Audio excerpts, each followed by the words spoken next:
If no statement from coach, and then take questions, so raise your hands, please. Yeah, so we lined ourselves up a pretty good schedule here, so obviously would have liked to come off a win at Purdue, but it didn't happen. So good thing is we get another crack at a really good opponent. Bad thing is, if we don't play well, we're going to take another loss. So they're good. They're super skilled. I mean, I've had a chance to watch them play some games. I know they had the exhibition against Ole Miss, and I think that was the first time they played, any other opponent for some of the young guys and new guys. I think it showed. I think what we've seen recently is a little bit more like what they are. I thought some of their the plays they made in some of the real games, not the exhibition games they made, kind of show you the talent level they got. In that last mock draft I looked, they had two of their guards were going in the top 20. So this is a super talented team. It's a good program. I think Steven told me they've got more wins against Big Ten teams than the other team in the Big Ten were in the last 5 seasons. Is that right? Yeah. So as good as Purdue's been, they got Illinois has got even more wins against Big Ten teams than them. So we've probably, after this game, we'll see maybe the 2 best teams in the Big Ten over the last 5 years in the Big Ten. So and they're different. I mean, Illinois, Coach Underwood's done a really good job offensively. They're playing really modern style basketball with a lot of guard pick and rolls. I mean, they've got skilled guards that are playing in a lot of pick and rolls, and we're going to have to do a great job in pick and roll. So I think we've had a couple decent days of practice. I think our guys, and I don't want to say we need a wake-up call because I think we've been pretty good all fall, but sometimes a loss, maybe reset some things, and I think we had to get a little tougher. I think we got abused on the defensive glass a little more than we thought we were going to. I think, we saw a team that what happens when you don't turn the ball over. Purdue only turned the ball over 3 times, and they're pretty efficient on offense. Now, we didn't have a major issue with turnovers against Purdue, but we still a lot more than they did. So, can we get our turnovers down? Can we try to force a few more turnovers on our defensive side and try to find a way to get a win against a good team? Because this is a really good team we're about to see up in Birmingham tomorrow night. Charlie. You kind of mentioned it just a little bit, just with it being sort of a wake-up call or less than that. How have you seen the guys respond, especially from a leadership standpoint after that first loss? Yeah, you know what? I mean, I've seen guys like, I thought Trill, right? So, we gave Saturday off. We came back in Sunday. Didn't go too hard Sunday, just the way Clark and Henry kind of advised us to make sure we're peaking on Wednesday. Yesterday was our hardest day we went. I thought Reitzel kind of really stepped up. Chris Youngblood, even though he's not playing, you can just tell he's anxious to be out there and he's talking.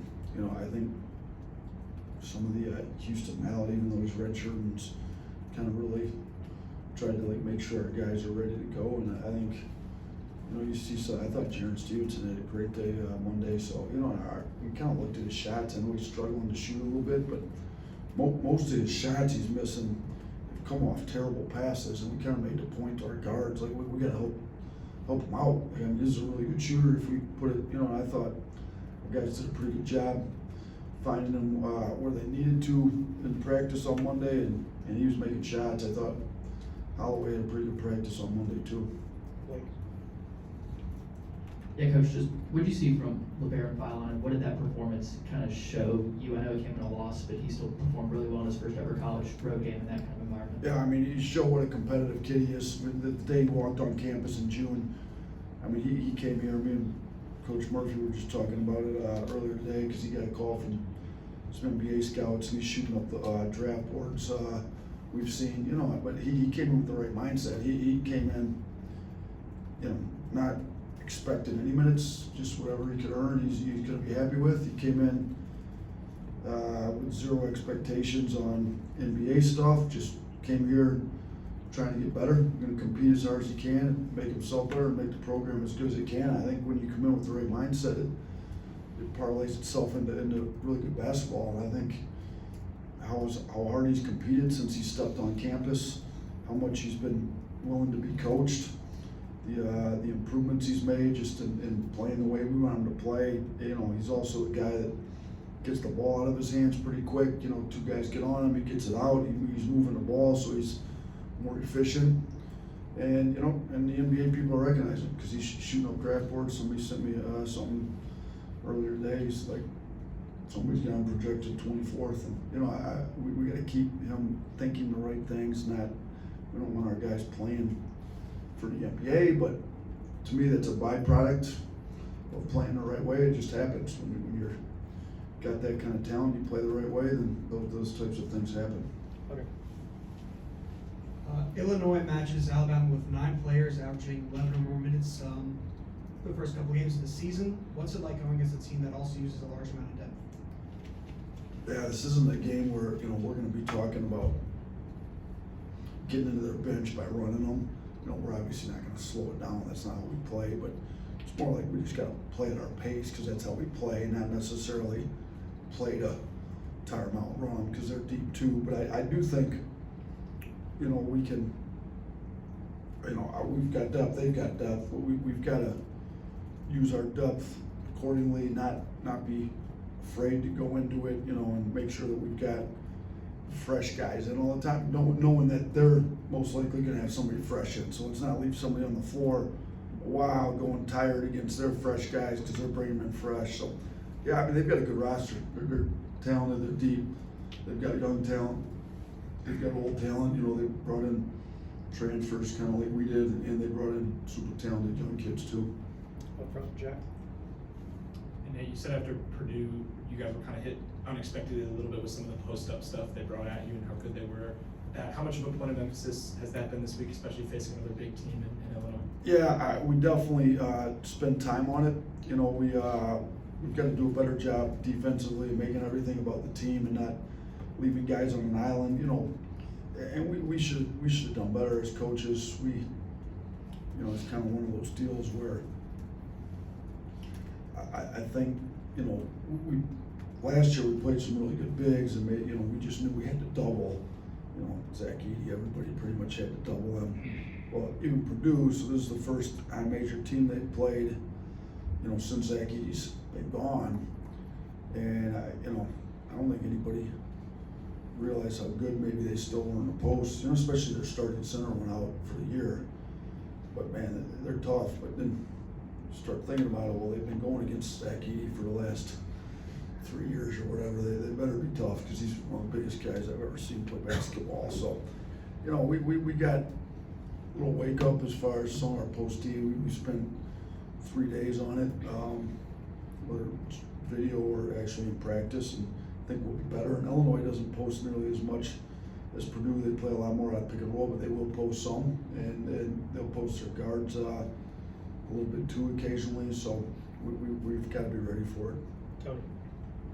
Yeah, Aiden Sherrill just had 2 minutes against Purdue. Was that more of a case of maybe the moment you kind of evaluated that the moment was a little too big for him at that time with the early foul trouble, or is there? Yeah, you know what, I screwed up, to be honest with you. I told him that he should have got more minutes. I thought the first 2 minutes he didn't really look like he was necessarily ready for it, but when I went back and watched the tape, like, as much as we struggled guarding Kaufman-Renn, he's our biggest guy. We should have gone with him, gave him another shot at it. So that's on me. And I let him know, just, you know, and I told him though, like, if he felt like he could have guarded him, he didn't come tell me this. I just said, look, man, if you felt like you could have guarded him, like, feel free to tell me during the game. Like, give me a shot, give me 2 minutes at him, I'll shut him down. Like, but I should have just gone to him and asked him myself, as much as we were struggling with some of the other guys that guarded him, to see if he could have done a little bit better job. I think he's going to be ready. His attitude's great. I love him. He makes you want to play him more because he's come in and worked really hard the last 3 days, and I would anticipate him getting a lot more minutes than that this next game. Mike. I think Mark only had one shot first 12 minutes, only got to the line twice against Purdue. So what were they doing to limit him, and how do you kind of get him going? Yeah, they definitely got into him, tried to frustrate him, knew that would, you know, Mark's a scorer. He needs to see the ball go through the rim, and they did a good job not letting him get off early. you know, they denied him, they made it tough on his catches, they you know, tried to blow up handoffs and ball screens, they did a good job. Now, we probably gotta do a better job of, you know, one, getting them over with screens, but two, using them as a screener if teams aren't trying to help off them, kinda like we had to do with Brandon Miller when he had it going, you know, and Mark's preseason player of the year, some of these publications and teams are gonna guard him like that, and we as a coaching staff have to do a better job getting him going, and then he's gotta do a better job when he does get it, and there, you know, he's attracting so much traffic, kinda getting off, and, you know, maybe there's games where he's got 10 assists and 1 turnover, like Braden Smith, and just, you know, plays a little more efficient, so we gotta help him better, then he's gotta make some better reads, and I think he'll be ready to play a lot better game against Illinois. Got time for one more? Anyone else? Good? Appreciate it, thanks.